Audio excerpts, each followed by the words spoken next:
It's absolutely beautiful to be out in the farms. You see just hundreds of acres of this tobacco, and you walk through there and you can feel the wax from the leaves on your shirt or on your hand, and the tobacco is just dancing. It's like music out there.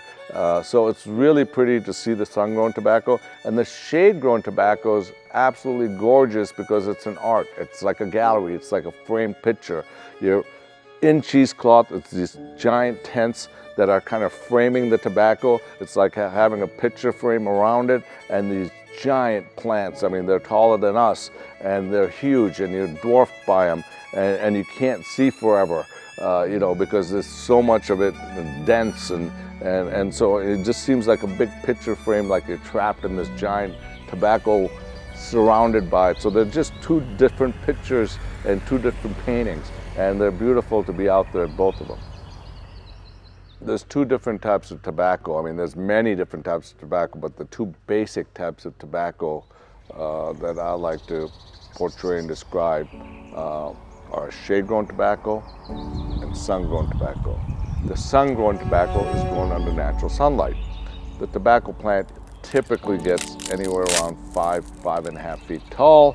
The leaves are very thick in viscosity, very dense, mostly used for filler. Not always, but mostly used for filler. Shade-grown tobacco is grown under cheesecloth. It blocks up about 75% of the ultraviolet rays. Tobacco plant gets very, very tall, 9.5 feet sometimes 10 feet.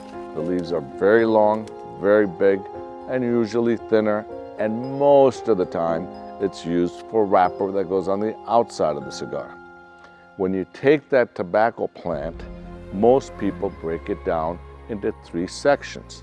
The top third of the tobacco plant is the thickest tobacco, the richest tobacco, and the most flavorful and fuller bodied tobacco, and it's called ligero. The middle part of the tobacco plant is medium bodied in texture, medium bodied in flavor, and it's called viso. The bottom third of the tobacco plant is the mildest tobacco, the thinnest tobacco, and it's called seco. So when most factories make a blend, they'll take a little bit of ligero, viso, or seco, depending on the seed varietal and the farm. The problem with that is the following.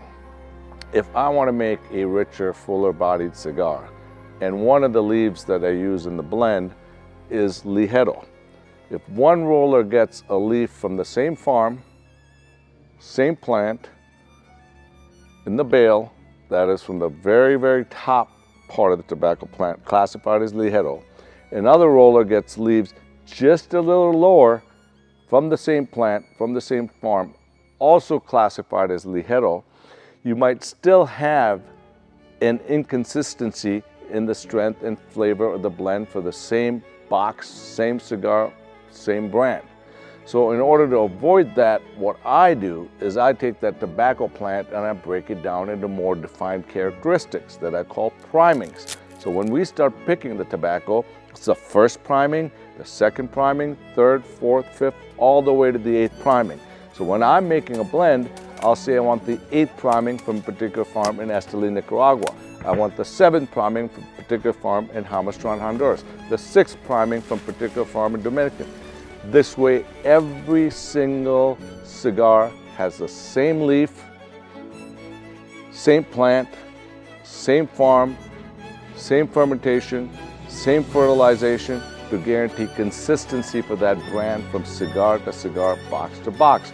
Now, we all know this changes on a yearly basis, because if I'm using the 7th priming from a particular farm in Nicaragua one year, and the next year you get too much rain or too much sunlight, that flavor of the 7th priming changes. The rain mellows it down and the sunlight makes it richer. So you have to play with it. It's not an absolute science. The tobacco is different every year because of Mother Nature.